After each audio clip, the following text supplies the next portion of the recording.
There comes a moment in the life of every empath when something inside them simply stops. Not breaks in the way we understand breaking, not fractures like glass or snaps like a branch under weight. No, this is a different kind of cessation. It is the moment when the endless giving, the perpetual absorption of others' pain, the compulsive need to heal and fix and save suddenly ceases to exist.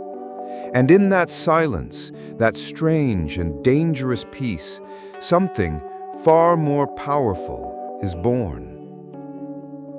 I have observed this phenomenon countless times in my work with those who feel too deeply, who carry burdens that were never theirs to bear.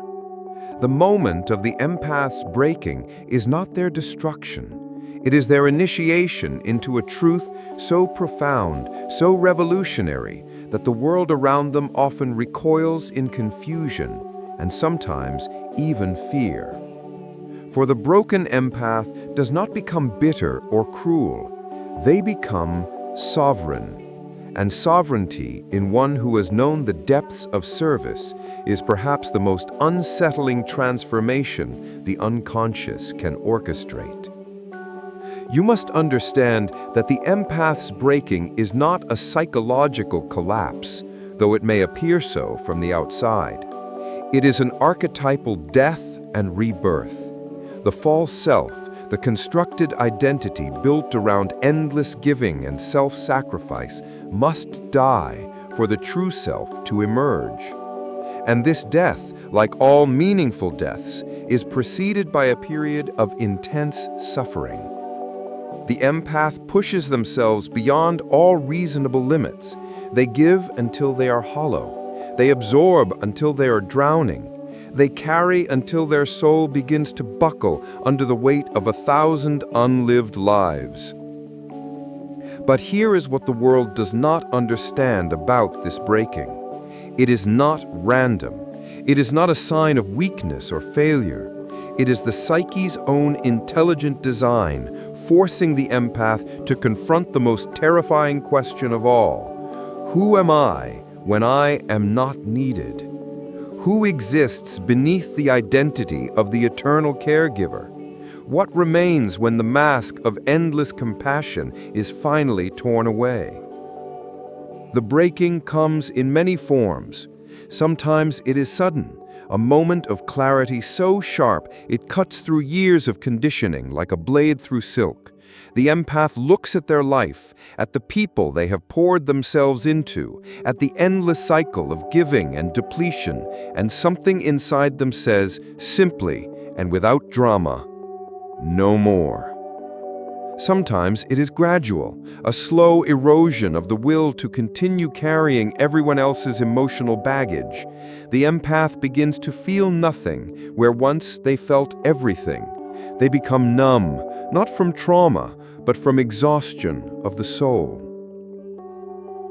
I recall a patient who came to me in the aftermath of such a breaking.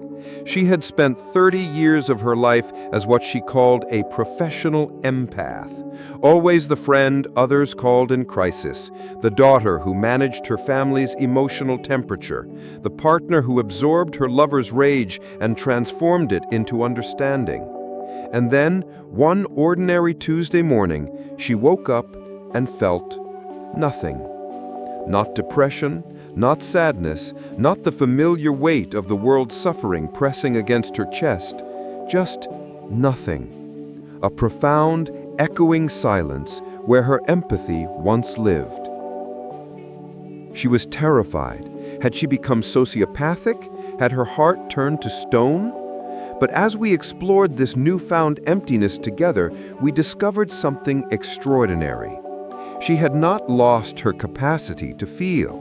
She had simply stopped feeling what was not hers to feel. The breaking had burned away everything false, everything borrowed, everything that belonged to others, leaving only the pure gold of her authentic emotional experience. This is the dangerous piece I speak of. It is dangerous because it threatens every relationship built on the empath's self-sacrifice. It is dangerous because it reveals the truth about so many of the people in the empath's life, that they were there not for who the empath was, but for what they could provide. It is dangerous because it forces everyone around the broken empath to confront their own emotional immaturity, their own unhealed wounds, their own capacity for genuine reciprocity. When the empath stops absorbing, stops fixing, stops being endlessly available for everyone else's crises, something remarkable happens. The people around them are forced to grow up, or they leave. There is no middle ground. The broken empath becomes a mirror that reflects back to others exactly how much they have been using rather than loving. And not everyone can bear to see their reflection so clearly. But let us look deeper into this breaking, for it is not merely a psychological phenomenon. It is an alchemical process, a transformation of base metal into gold.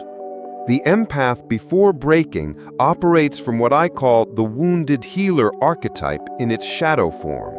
They believe their worth lies in their capacity to heal others, to absorb suffering, to be endlessly available for the pain of the world. But this is not true healing. This is codependency masquerading as compassion. The breaking shatters this false archetype and reveals the truth beneath. The empath is not here to heal others. They are here to model wholeness. And wholeness includes the right to say no, the right to protect one's energy, the right to exist without constantly proving one's value through service to others. In the aftermath of breaking, the empath discovers something that terrifies those who have benefited from their endless giving. They discover their own needs, not the desperate, hungry needs of the wounded child seeking validation through service, but the mature, grounded needs of a soul that has remembered its own worth. They need solitude. They need boundaries. They need relationships based on mutual respect rather than emotional exploitation. They need to be seen and valued for who they are, not just what they can provide. This discovery is revolutionary because it challenges one of the fundamental myths of our culture, that the good person is the selfless person. The broken empath reveals this myth for what it is, a spiritual bypass, a way of avoiding the uncomfortable work of developing a strong, boundaried self. They show us that true compassion does not require self-erasure. In fact, it requires the opposite. It requires such a deep relationship with oneself that one can love others without losing oneself in the process. The peace that follows breaking is dangerous because it is unshakable. The empath who has died and been reborn in the fires of their own transformation cannot be manipulated back into their old patterns. They cannot be guilt-tripped into resuming their role as the emotional dumping ground for everyone else's unprocessed shadow. They have tasted freedom, and freedom, once experienced, cannot be forgotten. I have seen this transformation create what appears to be cruelty in the broken empath. They become selective about where they invest their emotional energy. They stop answering every call for help. They refuse to engage with drama that is not their own.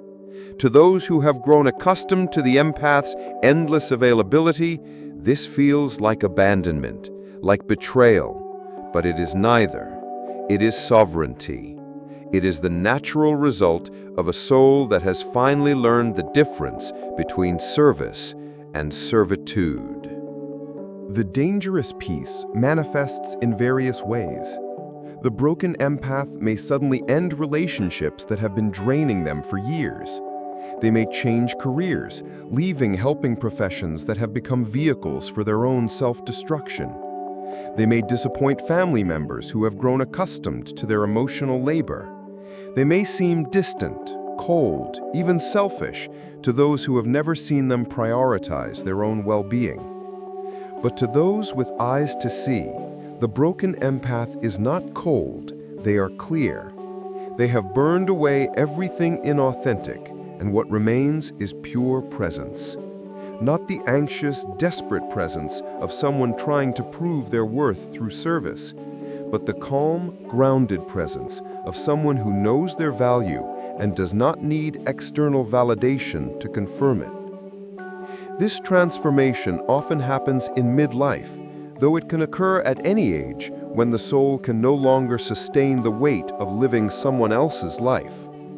It is what I call the night sea journey of the empath, a descent into the darkness of their own unexplored depths, followed by a resurrection that changes not just them, but everyone around them.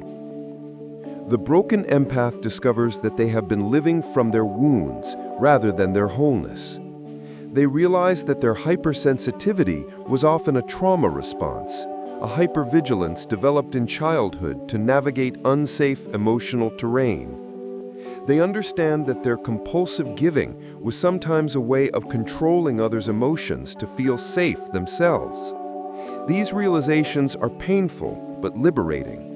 They free the empath from patterns that were never serving their highest good.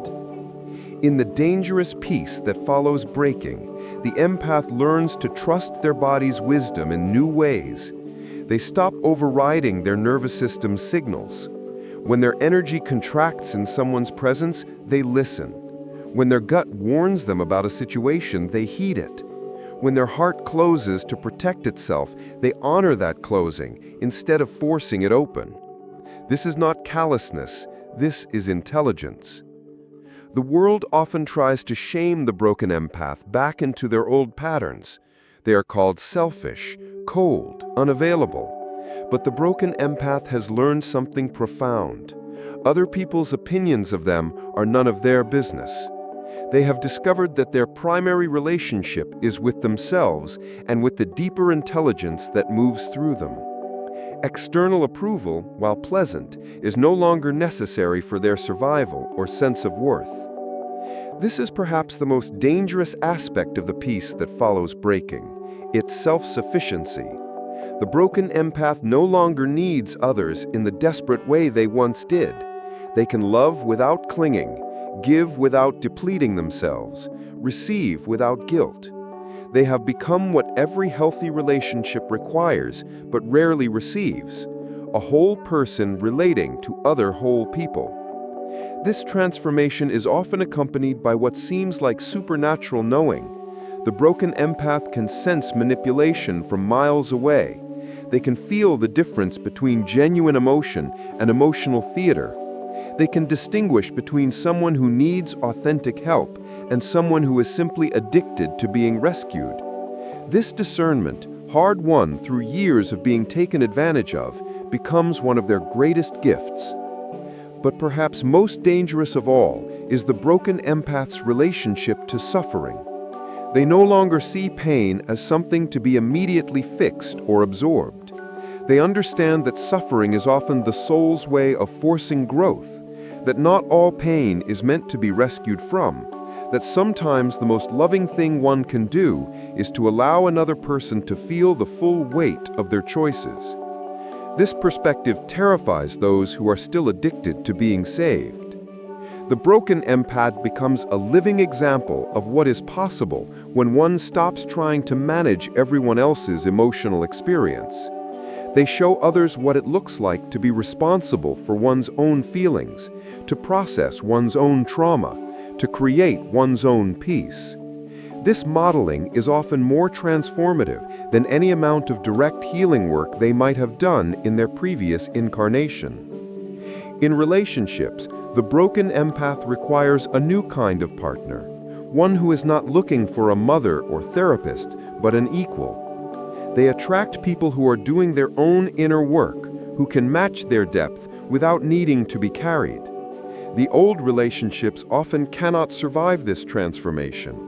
Those built on the empath's self-sacrifice crumble when that sacrifice is withdrawn.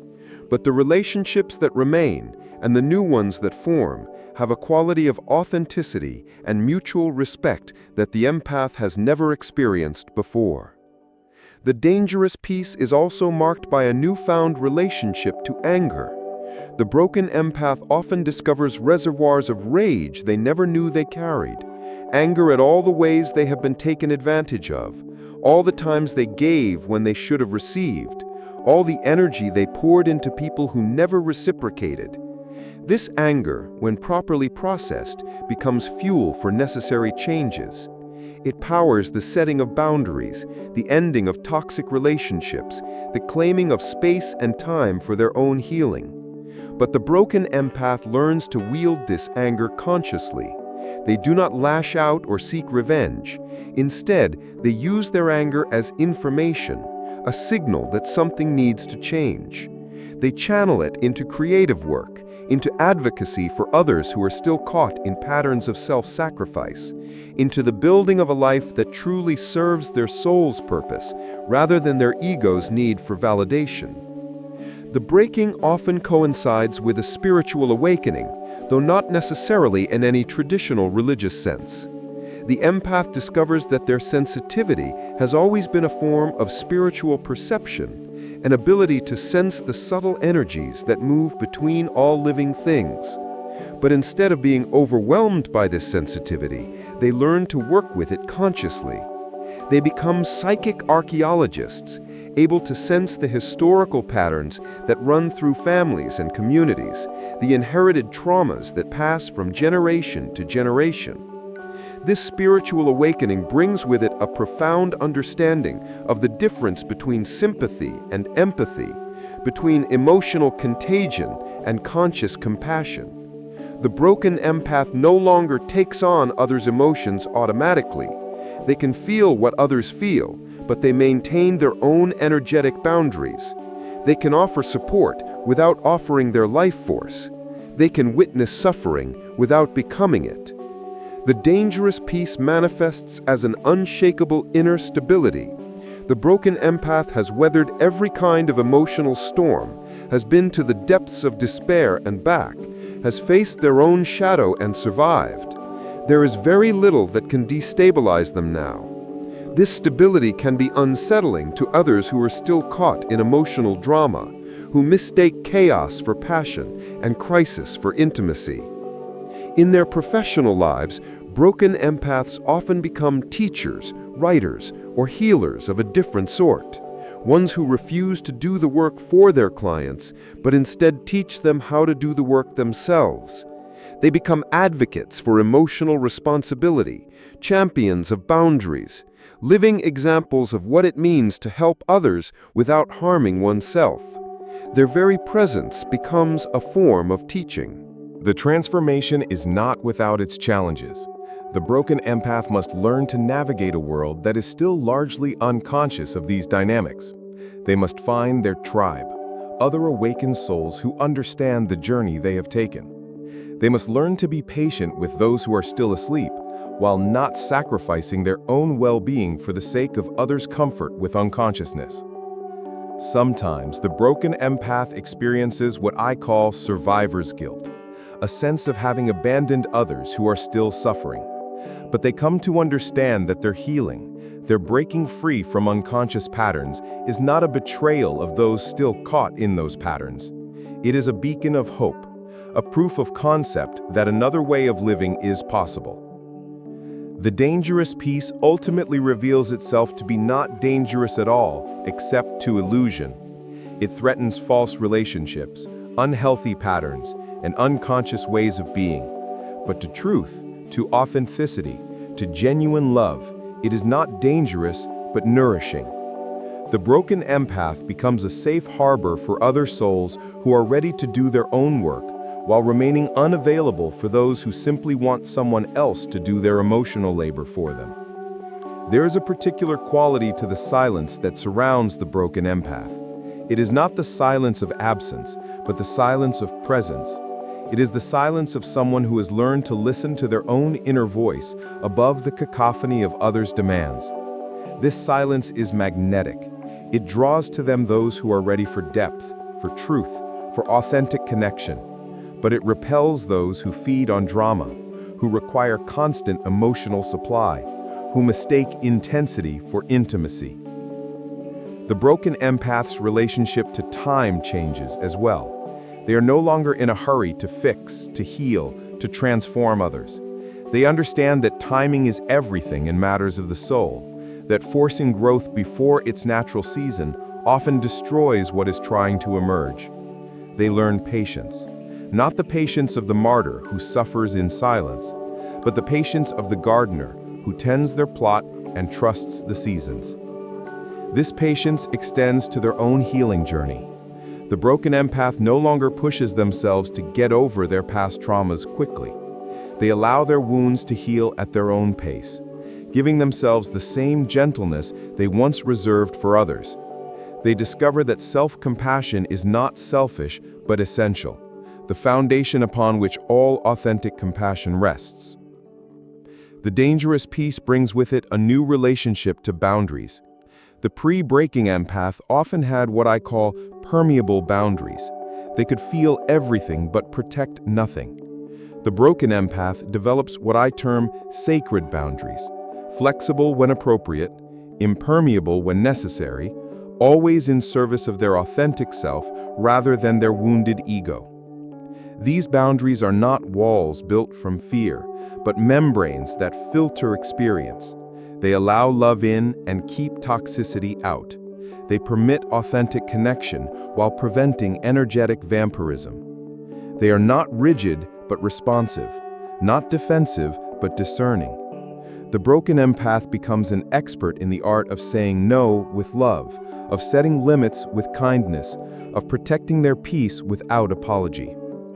The transformation affects every aspect of their being. Their dreams change as well. No longer haunted by the nightmares of others, they begin to dream their own dreams, to receive their own visions, to connect with their own unconscious wisdom. Their creativity flourishes. No longer drained by constant giving, they have energy for their own expression, their own art, their own unique contribution to the world. Even their physical health often improves dramatically. The chronic fatigue that plagued them before breaking lifts. The mysterious aches and pains that seem to mirror others' suffering disappear. Their immune system strengthens, no longer overwhelmed by the psychic toxins they once absorbed. Their nervous system calms, no longer hypervigilant to everyone else's emotional states. The broken empath discovers the profound difference between being alone and being lonely. Solitude becomes their sanctuary rather than their prison. They learn to enjoy their own company, to find peace in silence, to be comfortable with themselves without needing constant external validation or stimulation.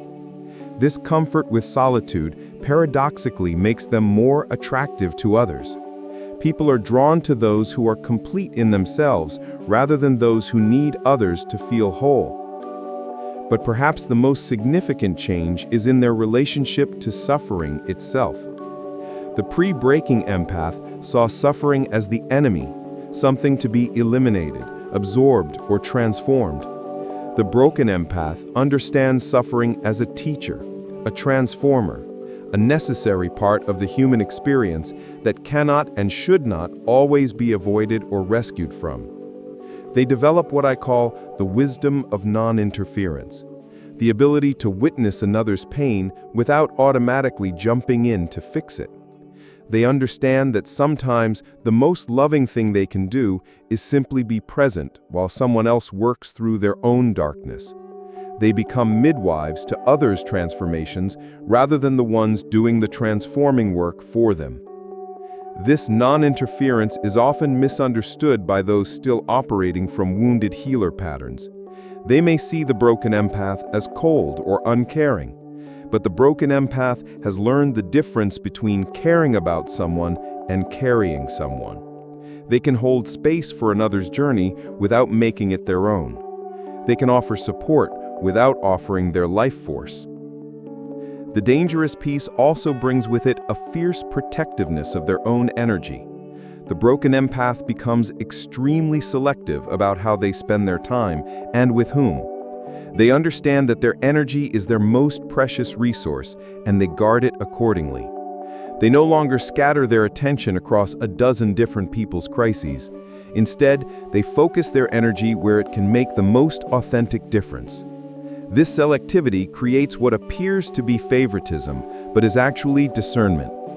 The broken empath gravitates toward those who are willing to do their own work, who reciprocate energy rather than simply consuming it, who are interested in growth rather than just comfort. They become unavailable for one-sided relationships, for emotional vampirism, for the kind of connection that leaves them depleted rather than enriched. The broken empath also develops a new relationship to their own past. They no longer see their journey as a series of victimizations, but as a path of initiation. They understand that their sensitivity was not a flaw to be fixed, but a gift to be refined.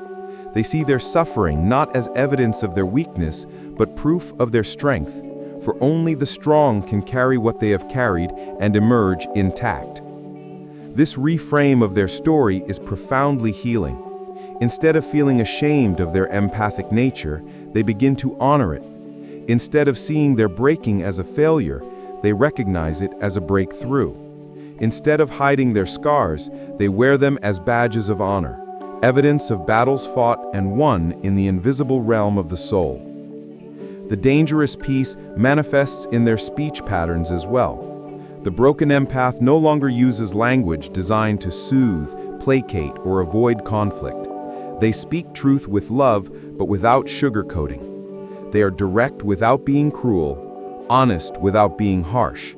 They say what needs to be said rather than what others want to hear. This new way of speaking often shocks those who knew them before. The people-pleasing language disappears, replaced by authentic expression.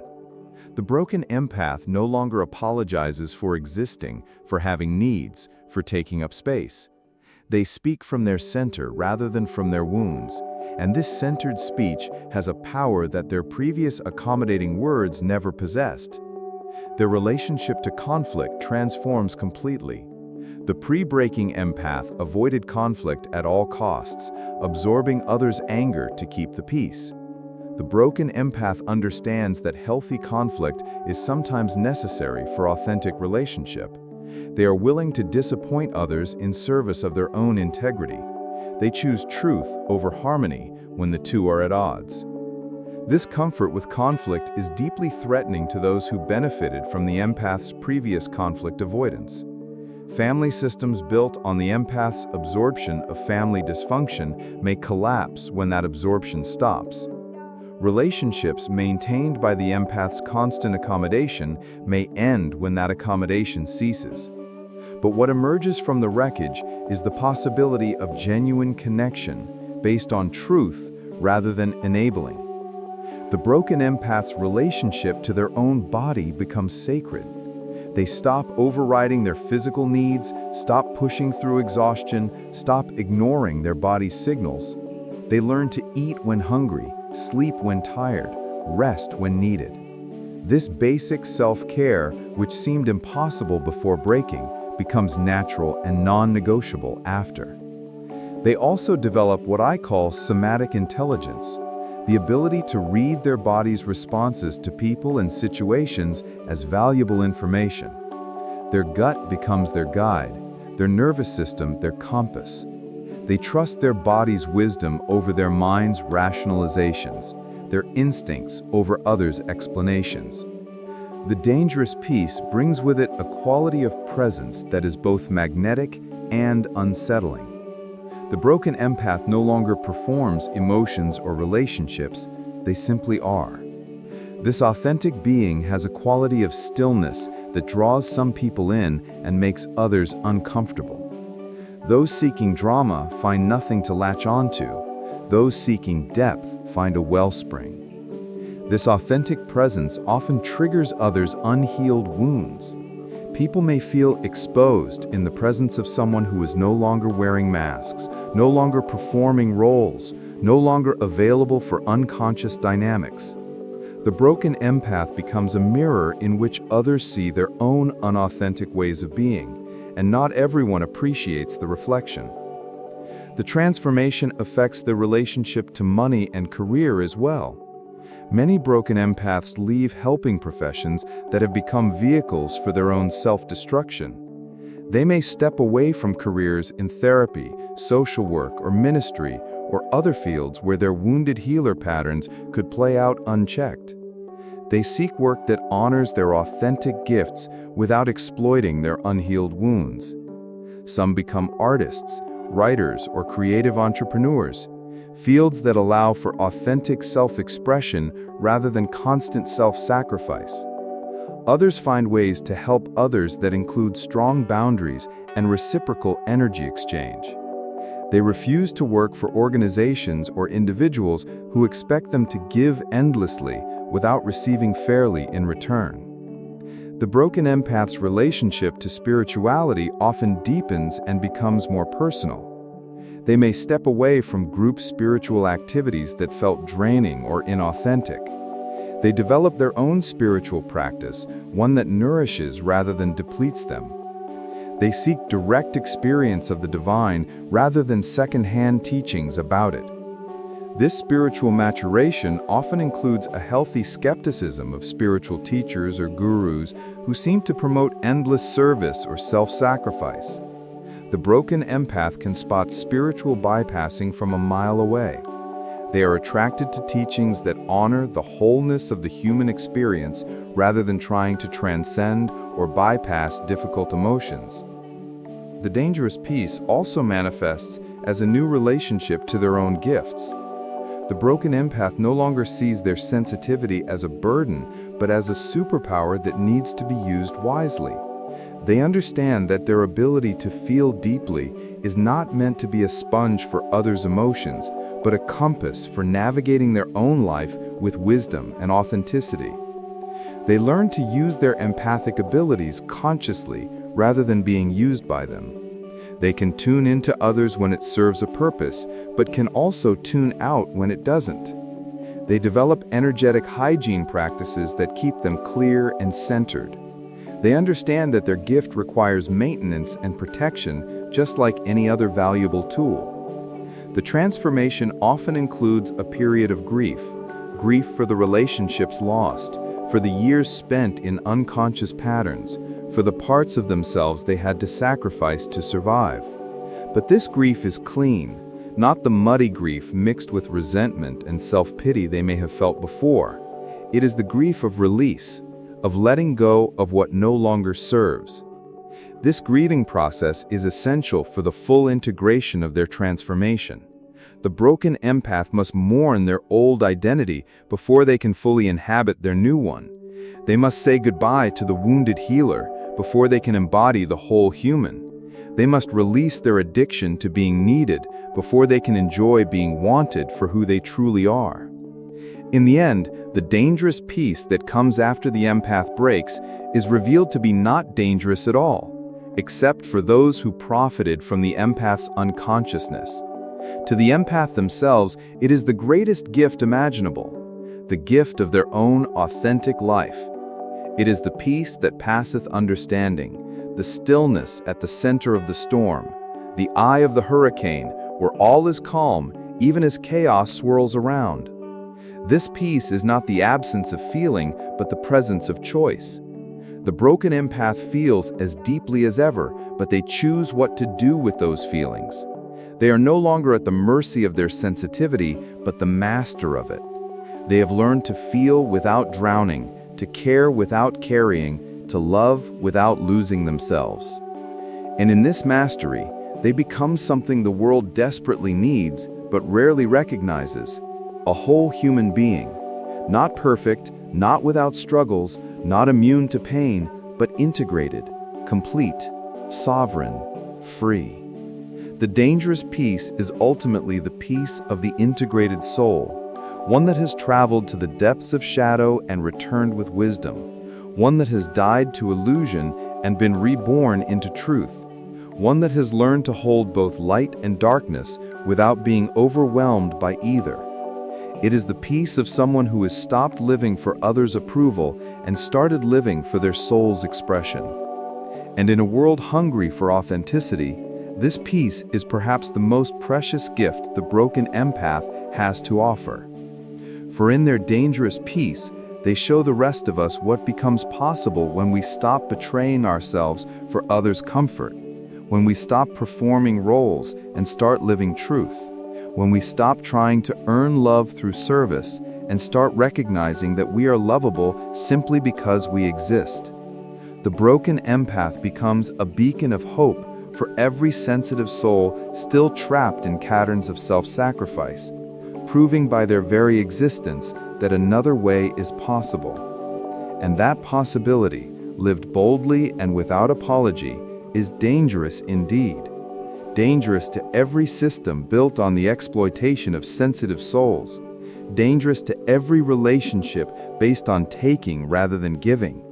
Dangerous to every pattern that requires someone to sacrifice themselves for others' comfort. But it is not dangerous to love, to truth, to authentic connection, or to the evolution of human consciousness. To these, it is not dangerous, but essential. The dangerous peace of the broken empath is ultimately a gift to the world, the gift of someone who has learned to be fully human without apology, fully present without performing, fully loving without losing themselves. And in a world that has forgotten what wholeness looks like, this gift is more precious than any amount of unconscious service could ever be.